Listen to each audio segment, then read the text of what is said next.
Rice কুকারের সাথে কম বেশি সবাই পরিচিত, দেশে বলেন দেশের বাইরে বলেন সব জায়গায় সবাই পরিচিত।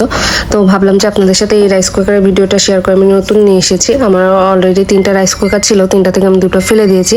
এটা নেওয়ার কারণ হচ্ছে এটাতে 5 মিনিটে ভাত হয়, আর এটাতে অনেক ইউনিক টাইপের সেটিংস আছে, নোট করেও রাখা যায়। তারপরে সাউন্ড কমানো বাড়ানো, ইংলিশ করা যায়, সব রকম সব কিছুই করা যায়। এখানে সবজি রান্না করা যায়, ভাত রান্না করা যায়, মাছ রান্না করা যায়, তরকারি রান্না করা যায়, সবই করা যায় এই রাইস কুকারে। আর কত ডিগ্রিতে করবেন, কত সেলসিয়াসে করবেন, সব কিছু এখানে দেওয়া আছে, বুঝে নিতে হবে। আর জাপানিজ ল্যাঙ্গুয়েজ তো একটু হার্ড, তো বুঝতে কষ্ট হয়, যেহেতু ইংলিশের ফাংশনটা দিয়ে দিয়েছে আরও একটু হেল্প হয়। আমার প্রথমে বুঝতে অনেক কষ্ট হয়েছিল, আমি অনেক ইউটিউবে অনেক টিউটোরিয়াল খুঁজেছি বাট পাইনি।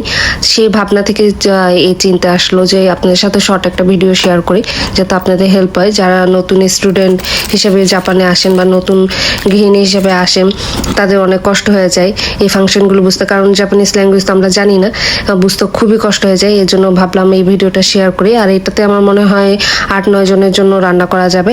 তো আর এটাতে 5 মিনিটে ভাত হয়, তখনই যখন চালটা আধা ঘন্টা ভিজিয়ে রাখবেন তখন 5 মিনিটে ভাত হয়ে যাবে। আর যদি আধা ঘন্টা ভিজিয়ে না রাখেন তাহলে 10 মিনিট লাগবে। তো আমি ভাত রান্না করতেছি, সেটাই আপনাদের সাথে শেয়ার করলাম। লাগলে আমার চ্যানেলটা সাবস্ক্রাইব করবেন।